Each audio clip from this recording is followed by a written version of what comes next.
मंत्रिपदाचा गैरवापर करून गोरगरिबांच्या लेकराच्या आयुष्य, त्यांचं भविष्य उद्ध्वस्त करायचं, अशांसाठी साखर तरी देवाला का घालावं?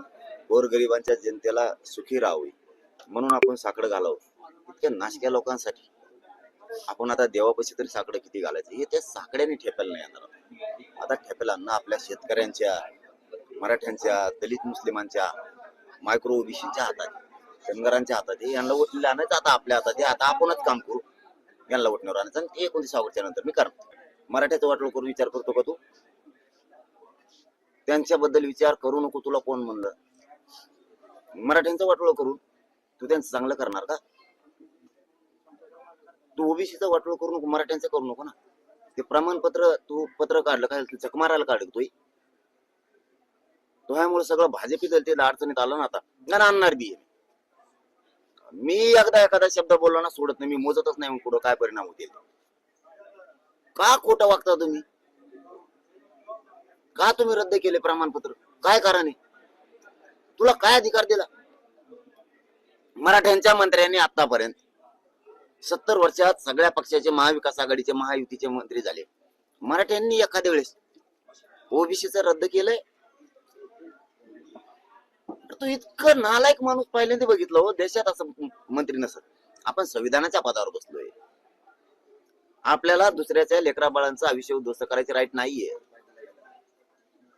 कोणत्या चौकटीत वागायचा तुम्ही? चौकट आम्हाला कशाला शिकता? मग ज्यांनी चौकटीत वागायचंय कायद्याच्या, त्याने त्याच्यासाठी मग आम्ही ते वागलं पाहिजे. तू जर पत्र काढतो की प्रमाणपत्र रद्द करा, फडणवीस साहेबांनी उत्तर द्या ना, का त्यांनी रद्द केले? तुमची चूक तुम्ही सुधरा. त्या शिरसाटने पण तसंच केलं. पण आता पुरावे दिले ना. खरे प्रमाणपत्र असून हे बोगस मंत्री खऱ्या कुणबी प्रमाणपत्राला बोगस म्हणून रद्द करताय. आणि हेच मराठ्यांना कळाले की खरं असून जर हे रद्द करायला लागले तर आता सरकारकडे बघावं लागेल. त्यांच्या डोक्यात असं आहे की मी पक्का आरक्षण द्यायला. त्यांच्यातच चर्चा पण झाली. मी 3 वर्षात जे जे मीडियाच्या बांधवाला सांगितलं ते सगळं सत्य ठरलं. त्यांच्यात चर्चा पण झाली. जरांगे पाटील हे पक्का आरक्षण द्यायलाय. 58 लाख नोंदी जर दिल्या तर 3 कोटी मराठी आरक्षणात चालेल. सातारा संस्थांचं गॅझेटियर आणि कोल्हापूरचं गॅझेटियर द्यायचं नाही असं त्यांचं ठरलं. हैदराबाद गॅझेटच्या बी प्रमाणपत्र वितरित नाही करायचे. मग आता काय करावं लागल? मराठा समाज हे तरी एकजूट आहे, ऐकणारच नाहीये. मग संभ्रम निर्माण करतो येतो का बघा असा एक कटराचा. मग संभ्रम काय रचायचा? 4 प्रमाणपत्र रद्द करा. आणि 4 प्रमाणपत्र रद्द झाले की मराठ्यात आपण मीडिया ट्रायल घ्यायची आणि आपण सांगून द्यायचं हे प्रमाणपत्र टिकणार नाहीये. मग मराठ्यांच्या गरीबाच्या पोरीने ऍडमिशन घेतलेत. पुरं भयभीत व्हायला लागले ना. पण आमचं नशीबच चांगलं, आम्हाला ते पत्र हाती लागलं, बावनकुळ्यांनी दिले. आणि छत्रपती संभाजीनगरच्या जात पडताळणी अधिकाऱ्यांना सुद्धा जे निर्णय दिलाय व्हॅलिडिटी देण्यात यावी असा आम्ही निर्णय करत आहोत. ते पण पत्र हाती लागलं. शिंदे साहेबाला पण काही सुधारणा. आता काय करावं? आपल्या 66 मंत्र्यांनी वाटोळं केलं. आता ते मराठ्या समोर उघडं झालंय पुराव्या सहित. आणि इकडं पण बावनकुळ्याचं पत्र आलंय. त्यामुळे आता फडणवीसांना सुद्धा काही कळत नाही. यांचं माझंच उतरायचं राव. तुम्हाला सुख नाही बरं का, माणूस म्हणून बोलतो. तुम्हाला नाही, तुमच्या लेकरा बाळा सुख नाही. त्यांच्या राज्यात शेतकऱ्याचं सुख नाही. त्यांच्या डोक्यात एक हवा गेली. आपलं काय होत नाही, आपलं काय होत नाही, आपलं कोणी काही करू शकत नाही. मस्ती त्यांच्या डोक्यात गेली राजकारणाची.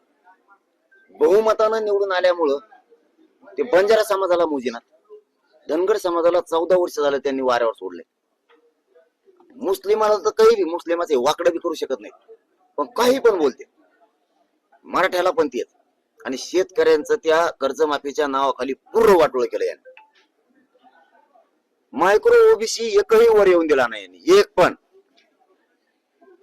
आदिवासींच्या सगळ्या योजना कोण खातय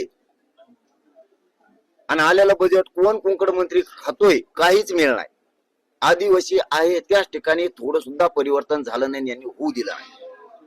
आता हे सगळं दुःख एका जागेवर होणार आहे. आणि यांच्या डोक्यातली मला पहिली ती हवा काढायची. त्यांचं म्हणणं आहे ना, आमचं कोणी काही करू शकत नाही, आपली बहुमतात सत्ता आहे, आपलं काय होत नाही, तुमचं होत नाही ना, आता तुम्हाला दाखवतो तुमचं काय होतं. यांना पळता होईल. असं आहे की त्यांना साध्य करायचं असलं ना, ते कुठलाही डाव टाकते. समाज आणि काम करणारा सतर्क असावा लागतो. मी माझ्या समाजात ज्यावेळेस हे घोळ घालायचं काम केले, कट आणि षडयंत्र रचले, त्यावेळेस मी सतर्क होतो. प्रत्येक वेळेस सोपं नाही. तुम्ही तुमच्या प्रश्नाकडेच येतो.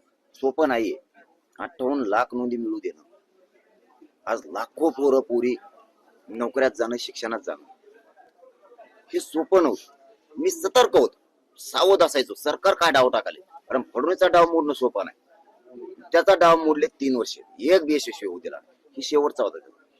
तसं हे उपवर्गीकरण आमकं तमकं हे करणारच आहे. जाती जातीत वाद लावणे, फक्त समाजाचा फायदा व्हावा हा त्याचा कधीच उद्देश नाही. वाद कशा लागते ना, त्याचं बेनिफिट आपल्याला कसं होईल सत्तेसाठी, एवढाच त्यांनी घाट घातलेला असतो. समाज आणि समाजाचं काम करणारा नेता सतर्क असायला लागतो. त्यावेळेस यांना चाल नाही करता येत. मी सतर्क होतो म्हणून 4 नोंदी झाल्या, रद्द झालेल्या त्या मराठ्यांसमोर ठेवल्याच्या नंतर मराठा समाज खरपुडून जागा झालाय. पुऱ्या राज्यात अशी लाट आली मराठ्यांची. आता मात्र सरकारला ते सळुके पळू केल्याशिवाय सोडत. षडयंत्र प्लॅन उद्ध्वस्त झाला. त्यांच्या डोक्यात होतं की 58 लाख नोंदी द्यायच्या नाही, आणि सातारा आणि कोल्हापूर, पुणे औंध गॅजेटचं GR नाही द्यायचं.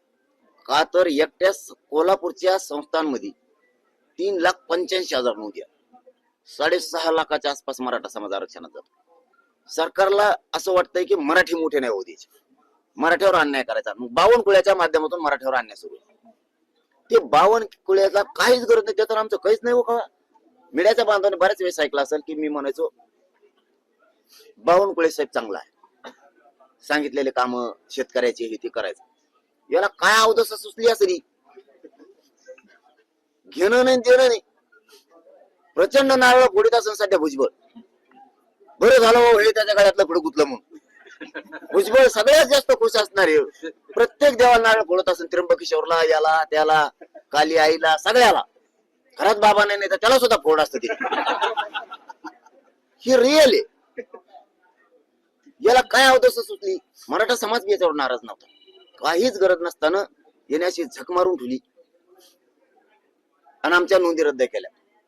यांचा प्लॅन मी नाही यशस्वी होऊ देत. काही काळजी करायची गरज नाही. किती प्लॅन लावा फडणवीस साहेब, समोरून मनोज जरांगे हे लक्षात ठेवा, लय अस्सल रक्त आहे मराठ्याचं. मराठ्याचं वाटलं होऊ देत नाही. तुम्हाला द्या दुपारा आयरनात चुऱ्या मावळील मी, त्या दुपारा आयरनात चुऱ्या मावळील, पण तुम्हाला पळता भुई कमी करी. तुम्ही माया नाही लागून काय करणार ते एकटं मरमर करून. आता तिकडून मरमर कोण करतय, लाडभाऊ मरमर करते. इकडून उदय सामंत साहेब, शंभूराजे साहेब करते. ते काय म्हणतात ना, आडतच नाही कडून देणारा देऊनच द्या नाही. काय करणार आहेत ते तरी. आम्ही कधी त्यांच्यावरती नाराजी व्यक्त केली, पण शिंदे साहेबाला, उदय सामंत साहेबाला ही गोष्ट कळायला पाहिजे की आपल्या मंत्र्यांनी चूक केली ती आपण दुरुस्त केली पाहिजे. मराठ्याचा एक मोठा वर्ग त्यांच्या पाठीमागे, तो जर तुटला ना, पुरं त्यांचा पक्षच उघड्यावर पडत, पुरा पक्ष. अजित दादाचं जे म्हणतायत ना, हे बघा, दादा दादा होते आणि हयात नसणाऱ्या माणसांबद्दल नाही बोललं पाहिजे. काय असतं, आज त्यांचं कुटुंब बी समजा दुःखातून जात. आज आपण त्यांना साथ दिली पाहिजे, बळ दिलं पाहिजे, शब्दाचा त्यांना धीर दिला पाहिजे. आज त्या माणसाने कधी खोडी पण नाही केली आरक्षण, कधीच नाही, कधीच खोडी नाही केली. त्यामुळं आपलं कर्तव्य आपण पार पाडतो. दादाच्या पश्चात त्यांच्या कुटुंबाला शब्दाचा होईना आपण बळ दिलं पाहिजे. ते